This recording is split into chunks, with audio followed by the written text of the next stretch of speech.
Good evening. My name is Sonia Samtani, and I would like to have a real conversation with you about what's behind the mask. Most of us, by default, wear masks all the time so that we can be accepted by others and accepted by society. I'm sure you can relate to this. We do things that we don't want to do. We go to parties where we would rather stay at home and be in our pajamas. We tell everyone that life is so great when we're having domestic issues or getting separated or we lost a ton of money. I'm not saying that we need to go around revealing everything that's happening in our private lives. But perhaps one day we can just say that we are going through challenges and that people around us don't then say, "Oh no, what's wrong?" or "What's happening?" or "That's so sad, that's so bad." Because it's very normal to have a low period. It's normal to have challenges. It's a part of life's experience and they will come up for all of us. So why not accept it in ourselves and in others, and so we don't need to make ourselves wear these masks anymore? Thankfully, this conversation is not as taboo as it used to be. And there are many celebrities now who are putting forward that they're going through stuff, that they're going through challenges, and they're normalizing this whole notion of feeling down, depressed, or anxious. Deepika Padukone has revealed that she's had depression, and she said, "Why can't I just tell people that I'm not okay?" And she's done it. Selena Gomez has said, "I wish more people would just talk about therapy. We girls are taught to be almost too resilient, and we also need to be allowed to fall apart." She's revealed that before she goes on some of her tours that she's felt not good enough, anxious and depressed. And Lady Gaga has said, "I have a mental illness which I struggle with every day.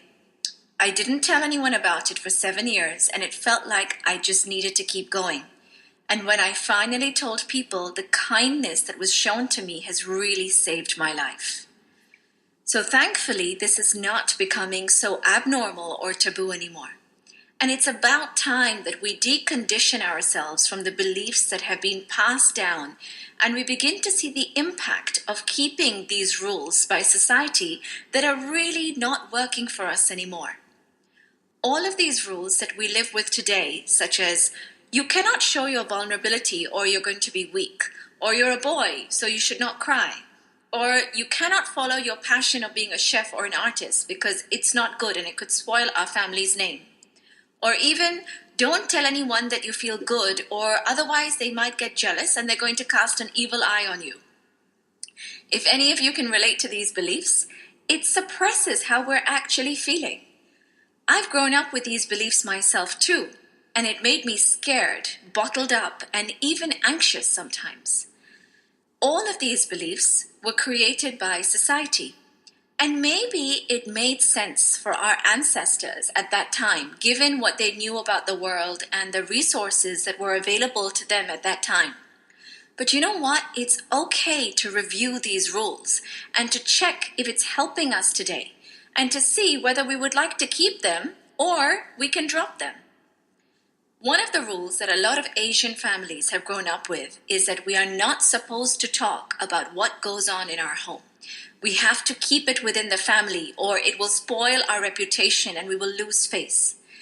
And as a result, many of us have bottled up our own feelings of helplessness, anger, and despair, and then it stays in our body and it will become disease over time.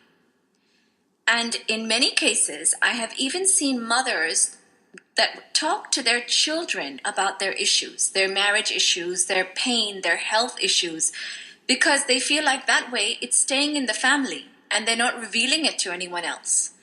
But the impact is great on the child.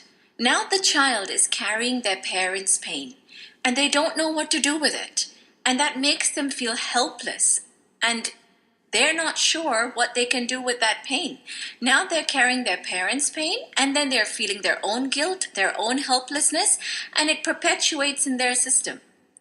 So this doesn't work for both parties. It doesn't work for the child or the parent. And the role of the child really is a receiving role. You know, Sometimes things just flow one way, like gravity or electricity. It just goes from one end to another. It's the same with the parent-child relationship. It's love that goes from the parent to the child. As much as the child wants, they can love the parent, but it can't be to the same degree. Their love will go to their own child, and that's how this process continues. So it's not up to us to carry our parents' stuff.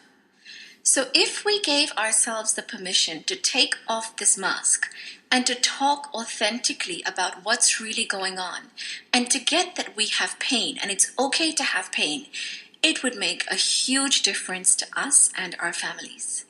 And I'm not saying that go to a party and talk to everyone about this and air your dirty laundry. But you can have a confidant, or you can seek professional help, and you can ask for mental and emotional support with your spouse or with a trusted friend. It is absolutely normal to have mental breakdowns, just like we have physical breakdowns, like we hurt our knee.